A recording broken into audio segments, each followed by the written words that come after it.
Assalomu alaykum hurmatli kuzatuvchilar. Mana hozir yonimda yana bir qiziq bemor. Bularda menga davolanayotganlariga 1 yilcha bo'ldi. Bularda asosiy shikoyatlari 1 yil oldin kalit, ya'ni qorinni og'rib turishi, har xil ovqatlarni yoqmasligi, axlat bilan birga shilimshiqqa o'xshash va yiringga o'xshash ajralmalar kelishi, qorinni davriy ravishda og'rib turishi bilan shikoyat qilgan edi.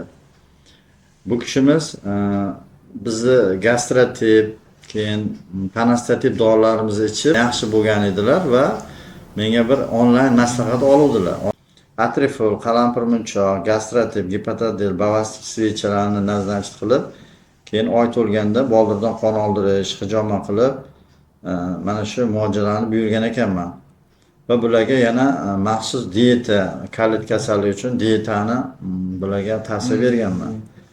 Va natijada bu kishida taxminan 5-6 oylarda bu kasallikdan butunlay qutulib ketganlar.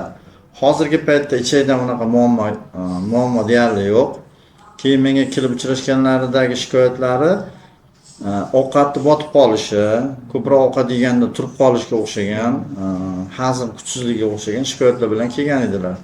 Subatrofik gastrit holatida keluvdilar bular.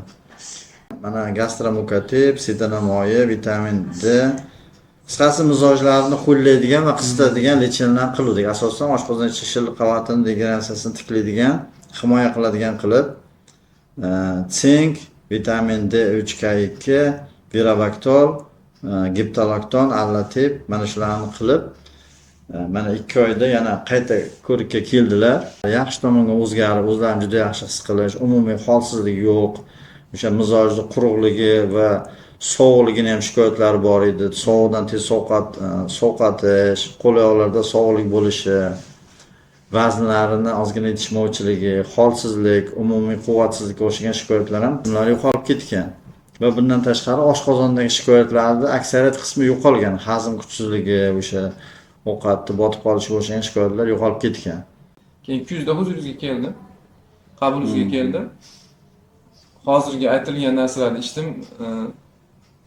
Ancha sog'lig'imda o'zgarish bo'ldi. Oldingi kalit kasallik ko'pchilikda borda kalit. Nespesifik yazvinniy kalit bor, kronik kasallik bor, yo'qmasam qulanish deymiz, qabziyat bilan bo'ladigan kalit holati borda, infeksiyasi bor, infeksiyasi yo'q. Shularning hammasiga bilan og'rigan odamlar ko'pda. O'sha kasalligingizdan butunlay tuzalib ketdingizmi? O'sha qiziqtiradi ko'pchilikni. Shu haqda aytib bersangiz.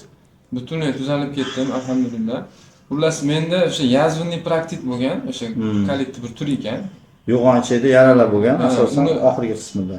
Uni aniqlash uchun o'sha klinikada nima tekshiruv bor ekan, kolonoskopiya.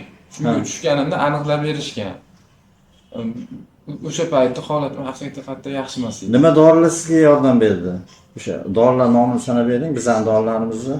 Birinchi Atrifol, gastratip, gepatodil.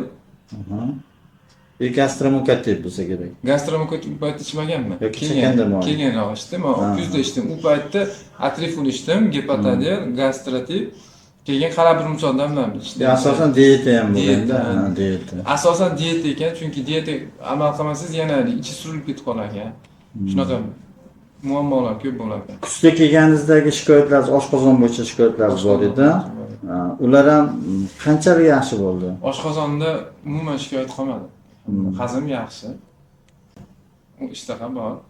Hozir mana o'lchab ko'rdik, sizni 65 kilogramm ekansiz. O'shanda 60-61 kilogramm atrofida bo'lgansiz. Quvvatsizlik ham bo'lgan, holsizliklar ham bo'lgan. Sizga badan tarbiya aytdim, uyquni, ovqatlanishlarni. Hozir bularga rahmat sizga, Iskandar aka. Hozir bularning ahvoli ancha yaxshi bo'ldi. Simptomatik emas, patogenetik yaxshi bo'ldi. Endi bularga hozirgi qiladigan ishimiz yengilgina mizojlarda quruqligi bor va yengilgina sovuqlik saqlanib turibdi. Mizojlarni qizdirsak, mana shu oshqozon ichi tizimida regeneratsiyasini yana ozgina 1-2 oy davom ettirsak, modda almashuvni qizdiradigan lechini qilib bersak va bular badan tarbiyani, ovqatlanishni to'g'ri qilsa, shu bilan Xudo xolasa butunlay tuzalib ketadi degan umid qilamiz. Rahmat sizga, salomat bo'ling.